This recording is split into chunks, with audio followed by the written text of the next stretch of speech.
Right. Hello, TEDx. How is everybody? Good. All right. Coming into this talk, I was actually thinking to myself, if the Philippines had never been colonized, maybe I wouldn't be here saying this talk. I feel like if the Philippines had never been colonized, sustainability will not be a problem in our country today. I just think, okay? So later on, I'll explain that further. But anyway, again, hi, I'm Aya Fernandez. I am the CEO of Eco-Uling by Project Lily Incorporated. Uling is the Filipino word for charcoal. At Eco-Uling, we manufacture eco-friendly charcoal, Eco-Uling. It's made from coconut shells and biomass waste. We do that through carbonization technology. Carbonization, basically, we just turn organic matter or living organisms into carbon or charcoal. So example, like human beings. Human beings can be turned into charcoal. But we don't do that. We don't do that in Eco-Uling. Instead of cutting down trees, we transform agricultural waste into high-energy fuel used for restaurant grilling, like steakhouse or samgyup. Also, it can be also used for industrial processes like metal production. Yeah, we don't use humans. We save 88 trees for every ton of Eco-Uling produced.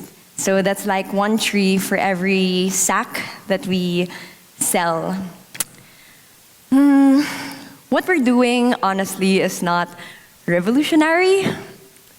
I feel like what we're doing should have been the norm all along. Going back to my food for thought earlier, long before the world coined the term circular economy, our Filipino indigenous peoples were already practicing it. So our ancestors believed that everything that comes from the earth must return to it, not as waste, but as part of a cycle of renewal. Yeah, it's so beautiful. I love that. So according to our Filipino historian, Zeus Salazar, he said that pre-colonial Filipinos believed and honored nature as both a provider and a responsibility. So when clients ask about our product, they often say they're looking into a cheaper, sustainable alternative. It's an interesting label. So we decided to embrace it and make it part of our branding. But honestly, as much as I appreciate being called a game changer, it's a fancy term, sustainable alternative. My unpopular opinion is that we're simply doing what makes the most sense. The world has reached a point where destructive practices have become the norm. And that's why what we do in Eco-Uling seems extraordinary. Sustainability should not be an alternative. It should be the default. Look, every year we cut down 7.2 million tons of trees to produce charcoal. Right now, 97% of our pristine forests, they're gone. So we just have 3% pristine forests left in the Philippines.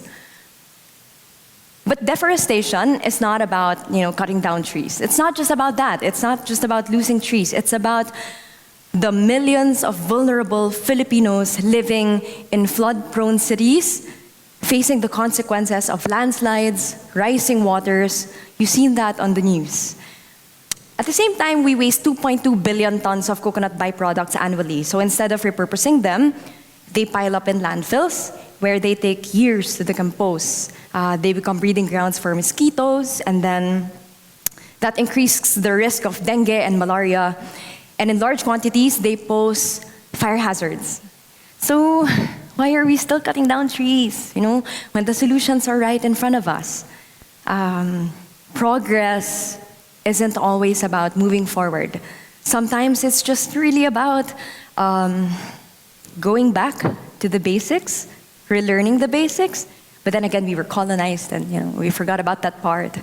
But speaking of basics, Eco-Uling actually didn't start as a company. It started as an idea, as a science research project in way back 2014 when I was in high school, when I was about your age. Yeah.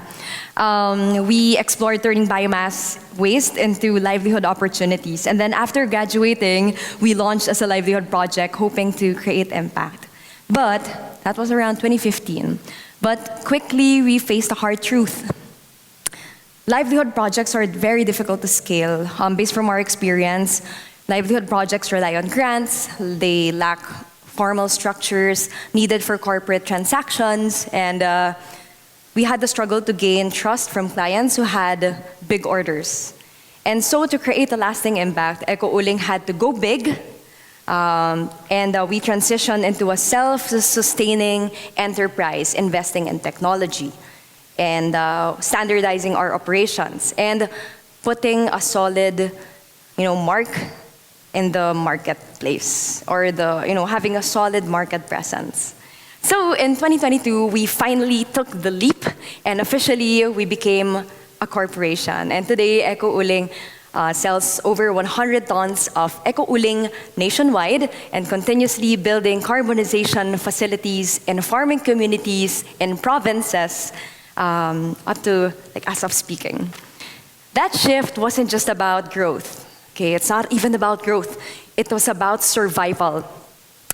But now, to scale further, we dream big. We have to take a different approach. We must go slow to grow bigger. All right, let me repeat that. Previously, I said to go big, to go big, we need to go big to survive. Even me, I'm getting confused. So previously I said we needed to go big to survive. And then now that we need to scale, we need to go slow to be bigger. Yeah, I see the faces, even if you guys are in dark lighting. I see it. Bear with me. I'm gonna have an interesting point. Recently, I just ran my first ever full marathon last month. And who among you here are runners, joggers? Hey, hello guys. So I'm gonna share with you the best advice that I got.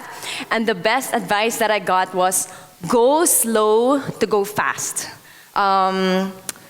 You have to pace yourself really, really slow at the start. Yeah, I see him nodding at the start. So you will have all the strength to finish all the 42.2 kilometers, including the 0.2 kilometers.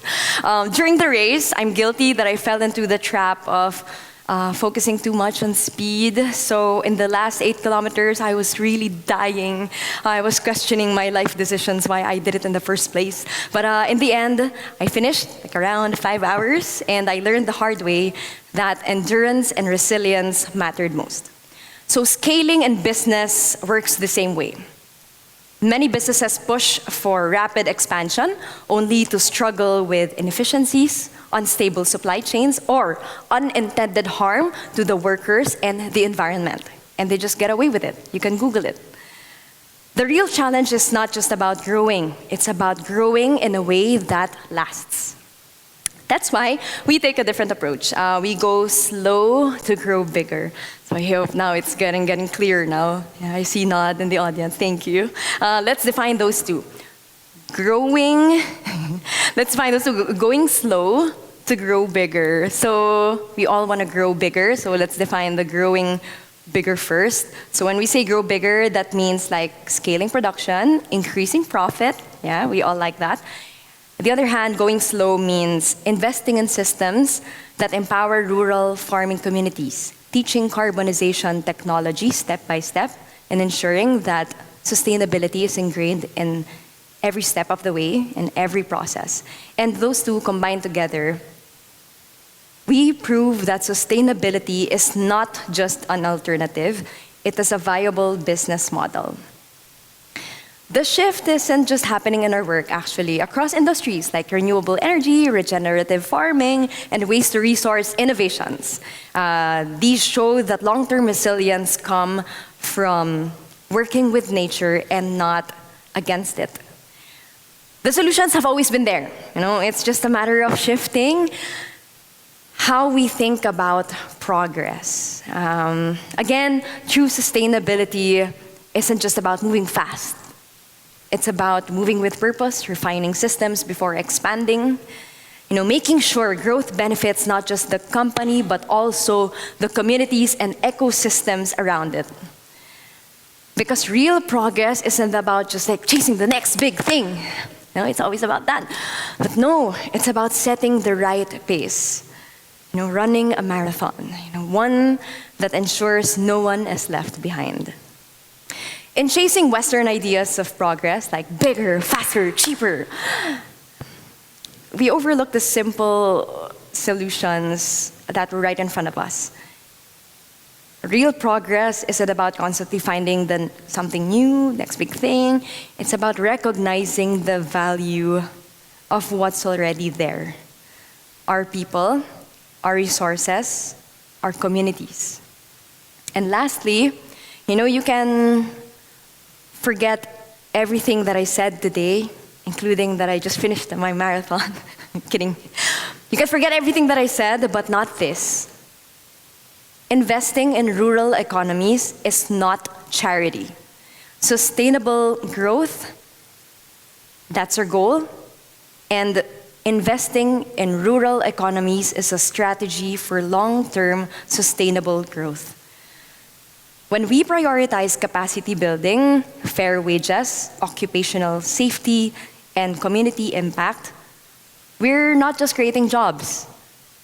We're creating stronger supply chains, resilient industries, and market opportunities that would otherwise go untapped. Sustainability is not a trade-off. It's a foundation for stability and prosperity. Revolutionizing doesn't always mean reinventing.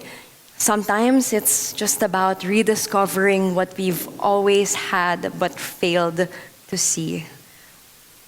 And when we invest in that, when we go slow to grow bigger, we're not just building better businesses.